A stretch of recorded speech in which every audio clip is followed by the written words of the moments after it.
Every one of us want to pursue the path of spiritualism. But the path of spiritualism is described in Upanishad as the edge of a razor because of all the dangers inherent upon it.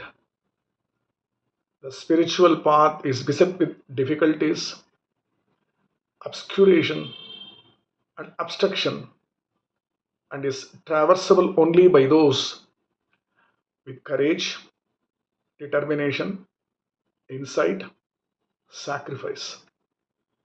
There are 5 important obstacles for spiritual path. It has to be recognized, it has to be avoided if you want to pursue a spiritual path. The first important obstacle is mistaken identity.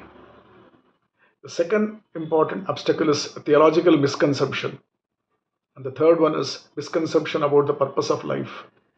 And the fourth obstacle for spiritual pathway is the ignorance of means to liberation. And then the final obstacle is offenses, commissions, omissions. Mistaken identity is not having any inkling to the true nature, who I am. Association of the I with the body, that's a very bad mistaken identity. I don't realize that I am an Atman. And then once if I identify self with the body, that leads to my mental stress, agitation, mood swings, depression, and there is a delusion. Any amount of delusion is any amount of argument. I am not going to change my view. What is my delusion? I think that I am Swatantra, I am independent. This will lead to frustration and anger, not being able to achieve one goal, matching up the expectation of oneself or expectation of others. So a physical identification leads to perpetual servitude to others only. I keep on serving others, spouse, children, friends, boss, even pets, instead of God. I may not find time to do Kaingaryam service to God, either Kaingaryam by Jnanam, Kaingaryam by physical means, Kaingaryam by Dhanam, Kaingaryam by doing some work in temples, imagining that, and then I start thinking that I can bring about my liberation, moksha, by my own efforts. This leads to spiritual egoism, pride, feeling of superiority, self-complacency sets in, mistaken identity. Then there is a theological misconception. Second one. What is theological misconception? It is misconception about the nature of God. I start thinking that some God has created this world and he has set in motion, but I don't take any interest in knowing. Considering that any of the administering devas of the universe are equal, all gods are equal as compared to Supreme Godhead who can give me moksha. And then I consider the avatars as to be human beings. And then I start misinterpretation of the stories according to my own will and wish.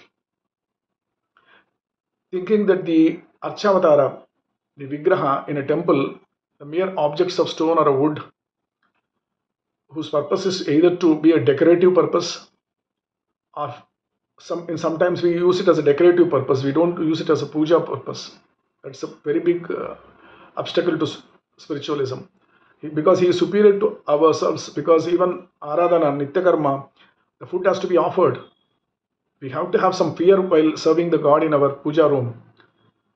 So considering that the grace of God is irrelevant or unnecessary for liberation, which can be achieved through my own work or personal effort, I can achieve liberation. This is a misconception, theological misconception about the God. Then there is, of course, in Sanatana Dharma, there is a conflict of Shiva and Vishnu, which is totally parochial and cannot be consistently supported by the Vedas by any reason. The Puranas, when taken only in a limited sense, a particular story, that only fuels this conflict by their very methodology. Take what God has said about in Gita, in the 10th chapter, in 13th sloka, Krishna declares that he himself is Shiva. The Narada Purana, it declares that person who differentiates between Vishnu and Shiva and Brahma goes to an exceedingly terrible hell. Very clearly mentioned in the scriptures. Take Mahabharata, Shanti Parvam, 341th sloka. Krishna expounds the connection between himself and Shiva and declares that they are one and the same, being appearing in different forms. So this conflict, is the same person when he does hymens, some yajna in the house, he gives to Agni, Indra, Shiva, Ganpati, Varuna, Vayu, whatever you do, and they all refer to ultimately to Narayana, the ground of all being. So there has to be no conflict between this in Sanatana Dharma. Then there is a misconception about life's goals. What do you want to achieve in your life? Economical prosperity, pursuing money, and we sometimes we think as in end itself without being philanthropic. For a philanthropic, for a miser, there is no place in either in heaven or in moksha, Sri Vaikuntham. And we squander the money, all precious resources given by the God to us in contradiction to the sacred laws. It's a hindrance to Saranagati. Because I have money, I cannot buy any resources, whatever I am able to buy with that money and enjoy. That's totally, it's a obstacle to spiritualism. Even the practice of dharma can prove an obstacle if it is done with an idea of rewards in the life and thereafter.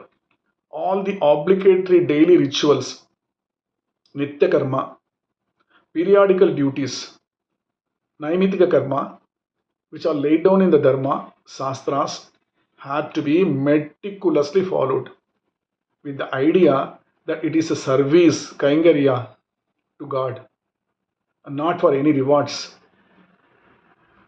The daily rituals intended only for the twice born. Who are all these twice born? Dvijas, we, the Brahmins. So Sandhya Vandanam, Brahma Yagyam, Tarpanam, never to be abandoned even by a GS Swami. This is very strictly mentioned. Misconception about the means,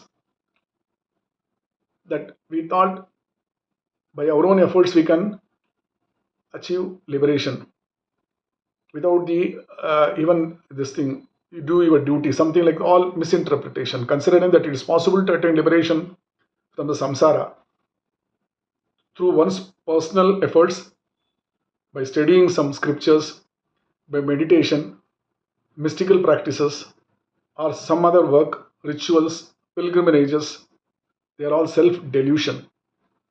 God has to give us, we cannot, it's not a barter system. He's so kind and he has to give, and we have to do our duty without any expectation, considering that the personal pursuit of self realization, Atma Anubhavam, is equal to surrender, Prabhati. No, that's also then offenses in against the God Himself, considering that divine incarnations, avatars, Rama, Krishna, simply ordinary men with some extraordinary power. If they think it's not, as shown in the films, speculating about the material from which the sacred icons are made, Archavatara, whether it's a wood or a, what, mindful of the divine nature, one has to have divine nature when they see the Vigraha. Offenses against the devotees, Bhavadapacharam. This is a big obstacle for spiritualism. The offenses against the devotees considered to be worse than the offenses against the Lord Himself. Lord can even forgive us for offenses against Him sometimes, but not His devotees. Offenses against acharyas. If someone has taken a guru, he has to really follow whatever the guru acharya says. So there cannot be any avachara against a guru. So if these obstacles to spiritualism was overcome by a bhakta, he can become a mukta. He can easily attain spiritual path. Thereby, it's always happiness around. The Atma feels so happy. No fear of death. No fear of any dangers in life. Spiritualism, Atma Anubhavam, then Paramatma Anubhavam. One has to slowly and slowly practice to identify these obstacles and avoid these obstacles, unnecessary obstacles, to remain spiritually very, very good. That's very important for spiritual progress.